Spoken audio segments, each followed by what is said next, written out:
This is the Navigating Adult ADHD podcast, here to help you navigate and thrive with ADHD in adulthood. I'm your host, Zena, and I was diagnosed at age 36. As with many ADHDers, I have a rebellious and nonconformist style, and that means that there will likely be swearing in the coming episode. Please be mindful of any little people.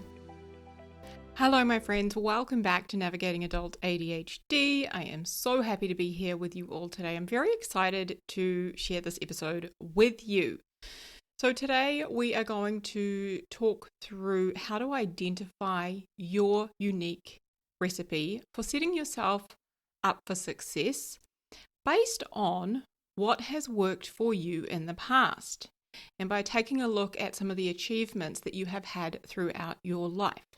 Okay, so one thing I hear from you guys all the time, and I actually catch myself saying this too, is I should be further along, or I should be doing more. Now, I'll often have a client come to a session and tell me about all of these things that they did, and we will celebrate the things that they've done over the past week. And then they end that statement by saying, yeah, but I should have still done X, Y, Z, or I could have done more. There's this constant idea that I should be doing more. Now, as ADHDers, we can sometimes lean heavily towards the side of what's not working and all the things that we should do or need to change in our lives. And by doing that and focusing so much on that, we often miss one very important piece. And that is what actually is working for us and why it's working. Now, I want you to picture climbing a ladder. Now, this ladder starts on the grass at the ground and it goes up to a tall water tower. There's a beautiful view at the top over the city. And imagine that you have climbed this ladder and you've climbed 2/3 of the way up. And you're looking up at how far you've still got to go, going, oh my God, I've still got so far to go. I'm never going to make it. I'm so tired. I've had enough. I'm so slow. This is taking forever. I just don't know if I can do it. Now, if you turn your head back and you look down at how far you've actually come, you're going to see how far you've come. And you might think things like, wow, I've actually come a long way. I've actually done so much already. It's not that much left. I'm well over halfway. You know what? I can do this. I'm actually getting there. When we focus on what we haven't yet done, all the things that we need to do, we miss how far we've already come. We also miss what we have achieved, and we definitely miss the opportunity to see what is working and why it's working. Now, positive emotions, they broaden our options of thinking and acting. So there is research that shows that people in a high stakes situation make better choices when they're in a state of gratitude. Okay. Now they can, in that positive emotion state, they can see more clearly the best options available before them. Now, on the other hand, the flip side of this is that the negative emotions, the research shows that the negative emotions narrow your options for thinking, leaving you with only a few rigid ways of handling any given situation. So when we are focused on how we're not there yet and how far we've got to go and, all the things that aren't working that we still need to figure out and change and do and all of that, we're in this lack-based negative mindset. Now, in my sessions with clients, I have a whiteboard that is behind me, and I will often draw a ladder on that whiteboard to give them that visual picture. And we will walk through this process, and we'll put them on the ladder based on, what they actually have done, where they were, perhaps when we started our sessions, where they were, and we'll put, at the top there, I'll often draw like a sunshine, and I'll put some words that represent where they're wanting to go and what they're wanting to achieve, perhaps goals, for example. Now that visual, when we put them on that ladder and show them how much progress they've made and how much they've created, that helps them to own it and acknowledge it, and to see not only how far they've come, but also to see the areas that are working, what's working for them, and why it's working. Okay. Now, this is important because it helps us to move away from the negative and unhelpful thinking, and it helps us to see what's working, why it's working, and then how we can copy and paste that to keep climbing up the ladder. Okay.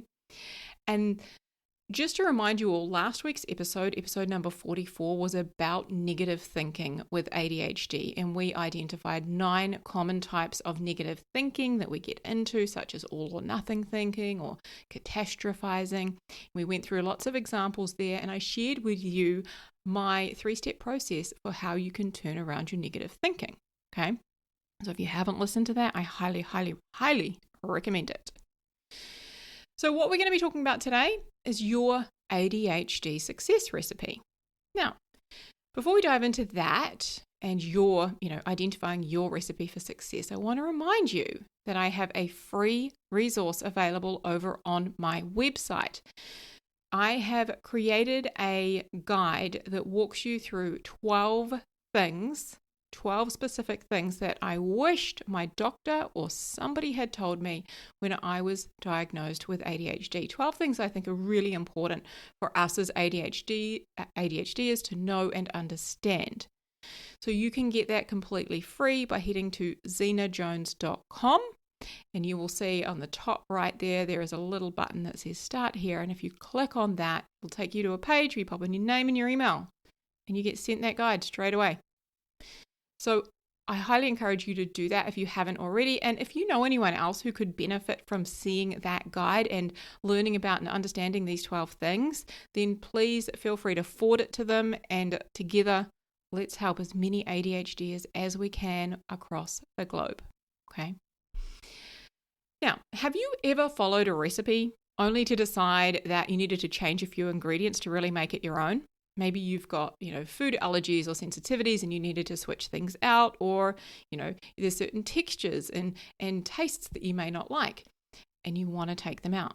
I'll give you an example. I've got a banana loaf recipe that I got online years ago. I've been making this thing for many years now. And over the years, I have altered the amounts of the various ingredients that go in there. So, for example, it has one banana in it, and I'm like, it's a banana loaf. Of course, we need more bananas. So I put 2.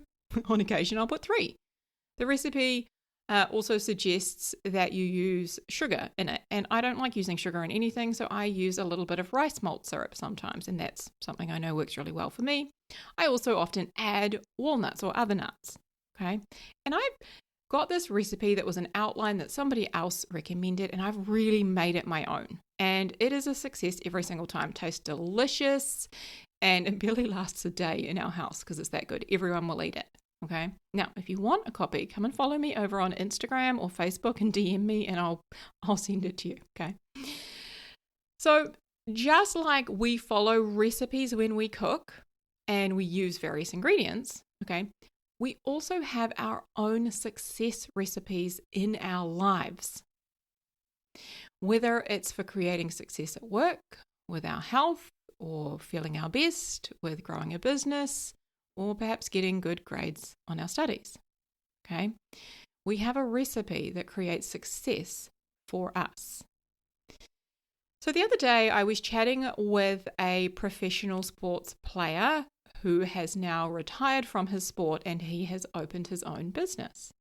And he was recently diagnosed with ADHD, and by recently I want to say a couple of years ago. And he was telling me about how he was able to create incredible success in his sporting career, and how he is now struggling with his, running his own business and finding a balance with having to do the book work and see his clients and, manage the day-to-day running of a business and all of that.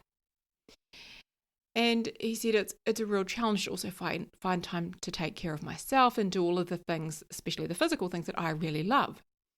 And as in his words, he said, I'm just feeling so all over the place all the time. And boy, can I relate to that. That feeling of being all over the place. my guess is that you can quite likely relate to. That was one of the key things that led me to go and get the official diagnosis for ADHD, was that continuous feeling of being all over the place. Now, I want to put a little side note in here because I think that there will no doubt be somebody who needs to hear this. It is very common for professional sports players who do that for a living. It is very common for them to get diagnosed with ADHD later in life, either once they retire from playing their professional sport or when they sustain an injury. So the dopamine and the stimulation that they get from that physical activity, of their chosen professional sport, that will often keep their ADHD symptoms completely managed. Okay? It's like a natural form of medication for them. Now, when that is removed and they don't have that continuous source of dopamine and sort of symptom management happening, that's when they often begin to experience a lot of ADHD symptoms and, they can experience many different struggles. And that's when they go looking for answers. And that was definitely the case for this particular person. And I did read a really great example of this, and I'm pretty sure it was in the book Faster Than Normal by Peter Shankman. And he's a business owner who loves his ADHD brain and talks about how he's been able to use it to create incredible success as an entrepreneur.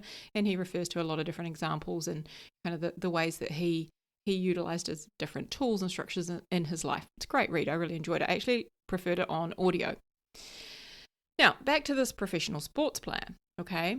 We've all had achievements in our lives, whether it is a sporting achievement, or it could be graduating from university, or starting our own business, maybe dating after divorce, or traveling solo in a foreign country, and maybe even starting a new life after an abusive relationship.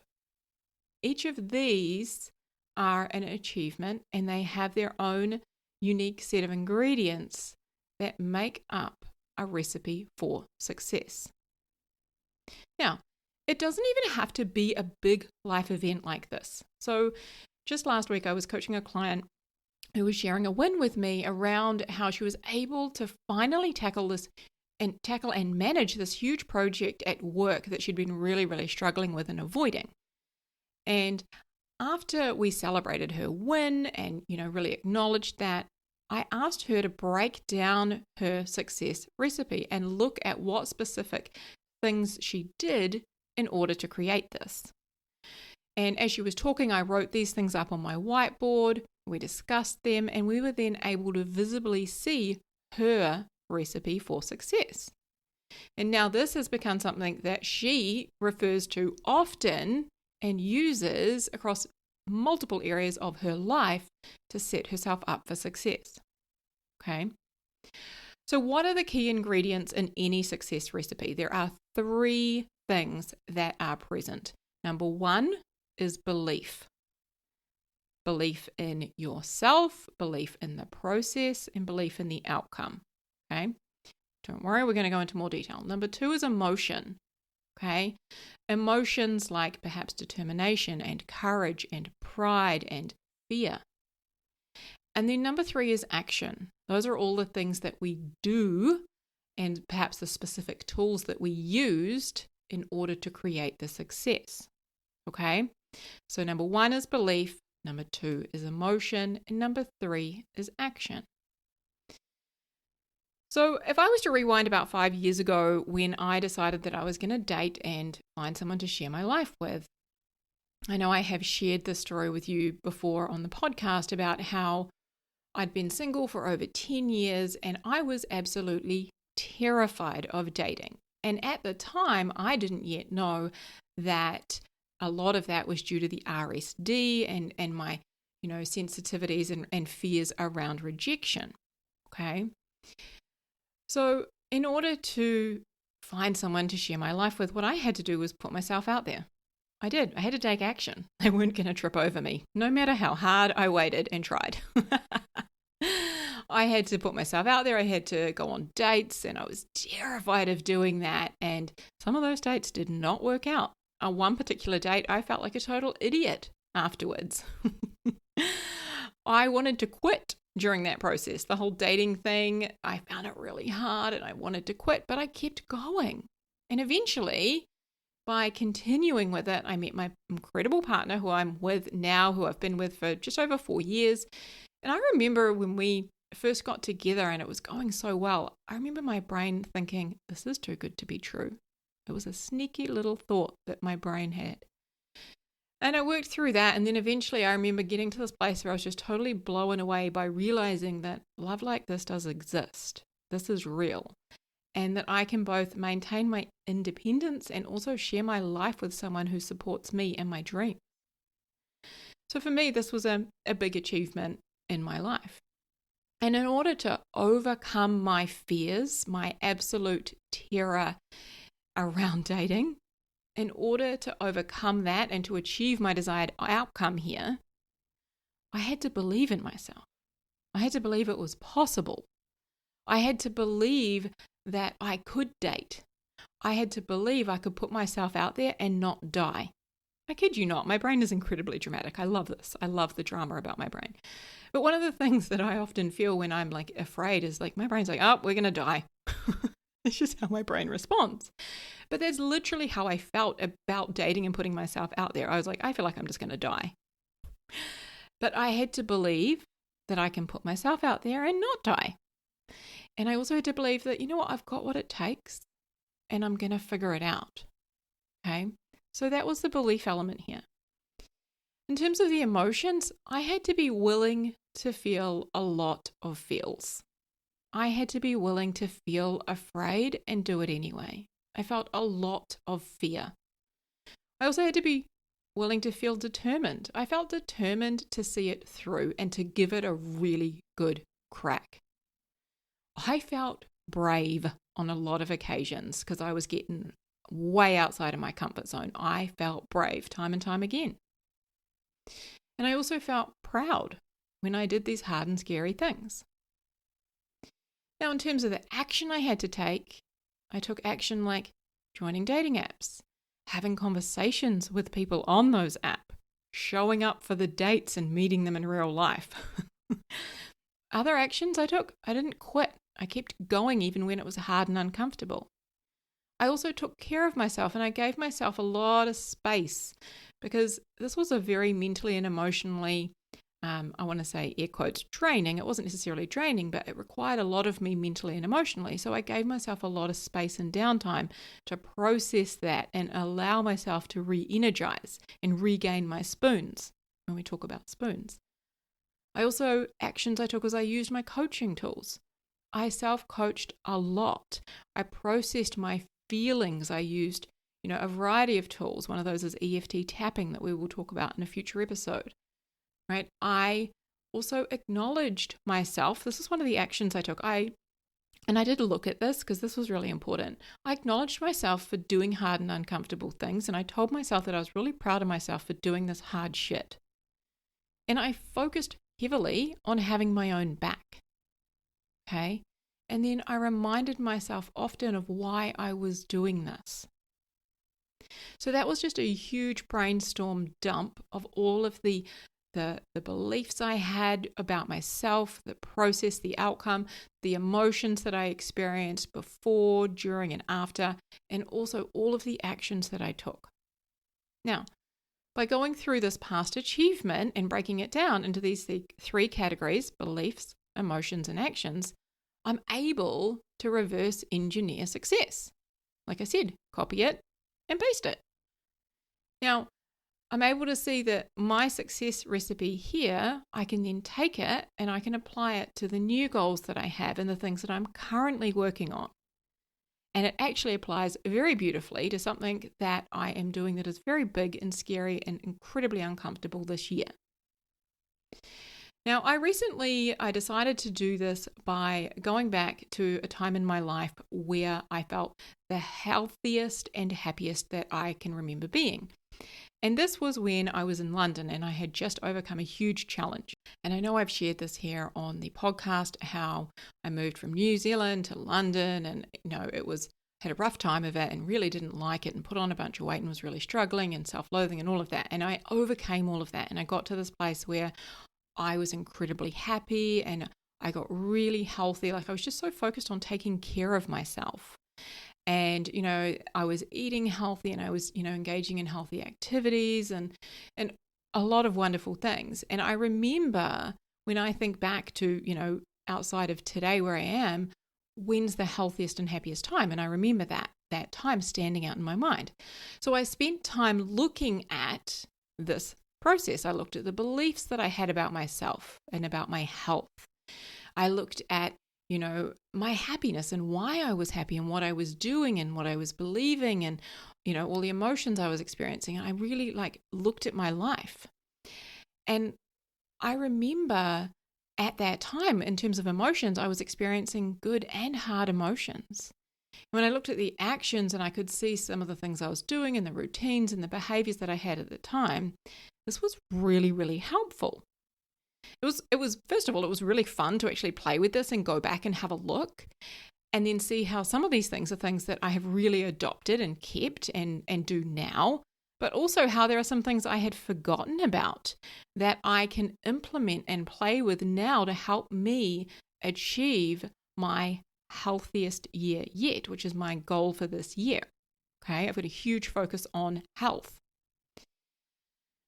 Now, there is this incredible book that I highly, highly, highly recommend you run out and buy called The Gap and the Gain by Dan Sullivan. It is a blue cover, and I've got it sitting literally right here. It is one of those books that I could not put down, and this doesn't happen to me often because I can often struggle with reading unless I'm really into something. But this book was an easy read. It was incredibly well written. It's got good size print. It breaks things up with a big quote on a page, so it doesn't feel like the book is too much and too wordy. It is so well done. I absolutely love it. So many stories, relatable examples, and great research and facts. And I have highlighted the shit out of this book, right? And that's how good it is.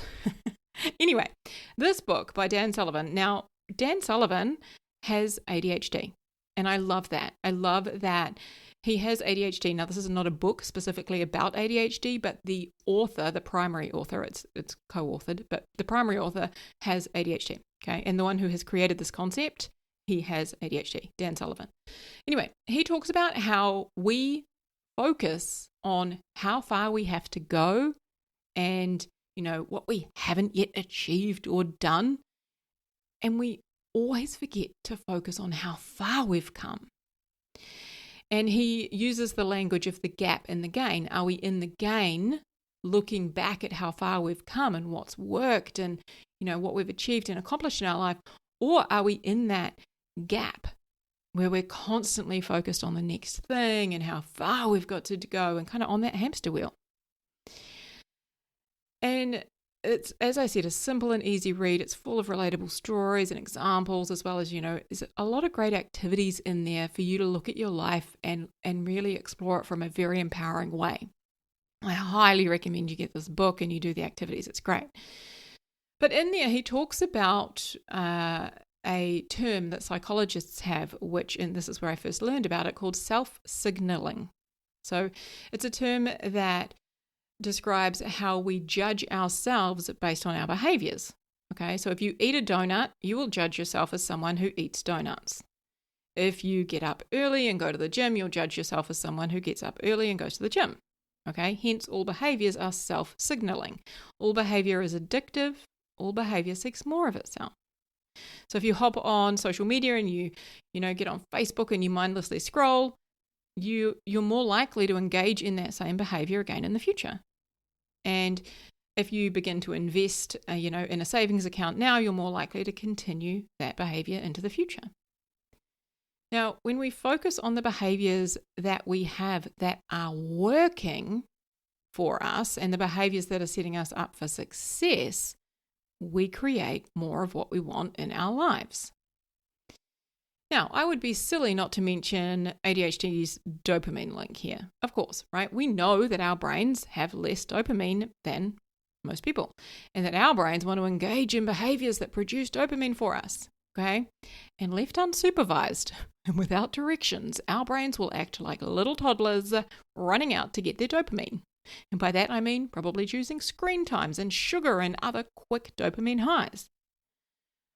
But we also have the ability to choose our dopamine sources and to choose behaviors that we want to engage in. Now, that doesn't mean that we don't experience a strong pull or tug towards certain behaviors, especially if they've been things that we've, often gone to in the past for a dopamine fix, if they have become a self-signaling behavior and, formed into a habit. But that strong pull towards it is just that. It's a strong pull. And the less we choose to engage in that behavior, the weaker it becomes, the weaker that tug or pull on us becomes. And something else will become our new normal. Okay, I'm going to give you an example of this because I know so many of you, myself included, we work in visual pictures, and when we can, put an example to what I'm saying, it really helps. So an example from my life is last year I spent most evenings scrolling and watching Netflix when I got into bed. So I would hop into bed and I would scroll and go through all the social media apps, and then I would generally end up watching Netflix. And I would do that right up until the point where I turned the light out. And I knew full well that that wasn't really helping me. It was often kind of stimulating me in a way I didn't necessarily want to be stimulated. Some of the shit I was watching was also showing up in my dreams. It wasn't necessarily a behavior I wanted to engage in right before bed. Now, this year, I have changed that. And my new normal that I am creating is that I'm on my phone and I can, either be on social media, or I've actually downloaded this new game, which I'm obsessed with. It's a card game called Skip Bow, and I'm loving playing that. I started playing it with my family. It's a great way to connect, like playing cards with the family. And I decided I wanted to get really good at it, so I downloaded it on my phone. But anyway, I've decided that I can play that. I can either play the game, I can, look at social media or watch something on TV, whatever I want to do on my phone, right? I can do that up until 9:15 during the week, or 9:45 on the weekends. And then I'm reading a book and I want to fall asleep reading the book. So that is what I am creating as my new self-signaling behavior, my new normal. And I have also made sure that the book I am reading is exciting, that I want to read it, that I enjoy it, and also I've removed the rules, meaning that I can skip bits in the book that are boring. I don't have to read specific things. I can skip to the end and watch, look at the recap of the chapter, or I can look in the index and look for something specific I want to look at. So anyway, I'm enjoying reading. I've got a few different books and I can switch between them. So what I'm choosing to do still provides me with a source of dopamine, but for me, it's a much healthier and enjoyable source, and a source that I think, because I'm actually getting a lot of benefit from the stuff I'm reading and utilizing it throughout, my ADHD research and my life and my business and all sorts of things. It's awesome. It's like a win-win. Now, the more I pay attention to this, the less time I spend scrolling, right? The more I notice how this new behavior and this new self-signaling habit is setting me up for success, the less time I spend scrolling. And in actual fact, there have been many times where I've grabbed my book even earlier and just been like, I don't even want to be on my phone. I've started paying attention, real deep attention, to how I feel when I get off scrolling my phone, especially if I jump on social media. And sometimes I'll jump on and I will see something from someone and I'll be like, oh, yeah, I probably should be doing more, or I should be a little further along, and my brain starts to get into that shit. And I'm like, hang on a minute. If I'm going to jump on social media and get that, I actually want to spend a little less time on it. Okay. And by choosing to see that and do that, I'm actually spending way less time on social media. Instead, I'll play this game on my phone, or I'll grab my book, or I'll even go and play a game of cards with people. Like, I'm just really looking at the behaviors and how they set me up for success. Okay. Anyway, I could go on for a while.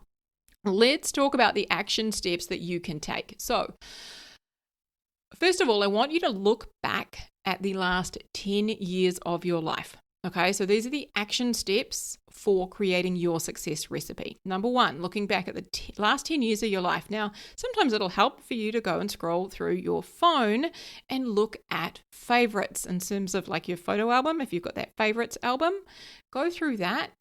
Or I don't know if your phone has, like some phones have like different, years, and you can go back and kind of scroll through the years, but just get a rough idea of what was happening in your life. Okay, so look back at the last 10 years, look back and find your biggest achievements, okay, and write them down. So some of mine include having moved countries, starting my own business, traveling solo for 6 months, overcoming my fear of dating and meeting my partner, selling my house, training to become a coach. And for you, it might be that you got married or you got divorced or you had kids or you went through menopause or you got diagnosed with ADHD or you got a degree, okay? Go back through and look at the achievements and the kind of big milestones in your life from the last 10 years. Then, once you've done that, like this is just a really fun thing to do and to kind of reflect on. Once you've done that, pick one, okay? One of these that stands out to you. Now, I like to pick those that really required a lot of me, especially things that required me to overcome a fear or do hard things, okay? Next, we're going to break it down into 3 categories. And these are the categories that make up the recipe for success, okay? Now, the overarching theme here is looking at how you created this success. So, number 1, what did you believe about yourself or about the process or about the outcome? Okay? What were you believing about yourself, about what it was you wanted to do or create, about, the action you would have to take, the things you would need to do, the process of getting there? Okay? Number 2, what emotions did you feel throughout? So we're looking at both the positive and perhaps the negative or the hard emotions that you had to experience. And you will come up with, there will be a few. There might be proud afterwards, but there might have been fear beforehand, okay? And then the third one is, what actions did you take? So what are all the things that you had to do, okay? Now, I'm going to share with you some of the recipe that my client shared with me, because there are some things in here that I want you to pay attention to that may be very useful for your own recipe that perhaps you may not have realized you were necessarily using, okay? So in order to, overcome her challenge at work with this project and the struggles that she had with it, she had to believe that she could figure it out and that she could make it fun in the process. Those were some of the things she believed. She believed she could figure it out. She chose to believe that she could make it fun. And she also chose to believe that her ADHD was going to help her with some of the challenges that she was facing. Isn't that cool? I love that. I love that belief. I'm borrowing that. In terms of what she felt determined. She also felt curious when it came to solving things and figuring things out. She also felt playful in doing that. And then she felt proud at the end and excited to continue working on it. In terms of actions that she took, so some of the actions were that she used a self-coaching tool that I had taught her to help with her brain and getting her brain on board. She also used the NICU concept, okay, which is a great tool for ADHDers, which is making tasks novel, interesting, challenging, or urgent. Okay, so she played with using that. They used some urgency. She managed to find novel and interesting and new and fun ways to look at various things. She also chose to work with someone and have accountability. That really worked. She also chose to really acknowledge herself and the other person throughout the process and, celebrate their wins. Also took regular breaks in there. Now, I do want to point out to you, don't overlook the beliefs and emotions, okay? This is equally, if not more important than the actions we take. Often it's very easy to identify the actions up front, but it is very important to look at the emotions that we felt during that achievement. Like, for example, if you were studying and it really required you to feel determined, right? Look at that and acknowledge that. Or it felt you were required to overcome challenges and it required you to feel courageous, okay? It is incredibly important that we look at that. It's important to see that, success is created with a range of emotions. Often that includes feeling afraid, It includes emotions like determined and courageous, which sound wonderful, like being determined and courageous. That sounds wonderful. But when you're really feeling them, they're actually quite, they can be quite hard emotions to feel. All right. So it's worth seeing that and looking at that. And also our thinking is what sets us up to feel the emotions and take the actions. Our thinking is the foundation of every single thing we do. All right.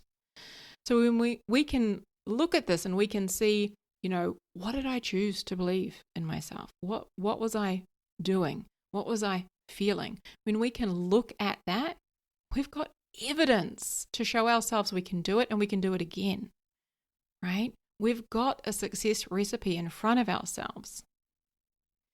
So with that success recipe, I encourage you to go out there this week and use it.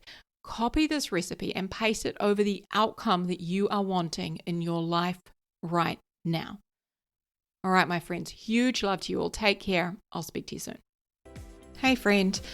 I know exactly what it's like to feel frustrated and confused with your ADHD and to wish that you could better understand what the hell is going on in your brain. And that's exactly why I created my coaching program, Thriving with ADHD. Inside Thriving with ADHD, you learn a step-by-step process to set and finally achieve your goals, to understand yourself and your ADHD. It's where you learn to feel better and manage your emotions and create systems and processes that work for you with your ADHD brain. This is designed for you to learn how to thrive with ADHD so you can create the life that you were meant to live. Visit zenajones.com/ADHD to learn more and book a consultation.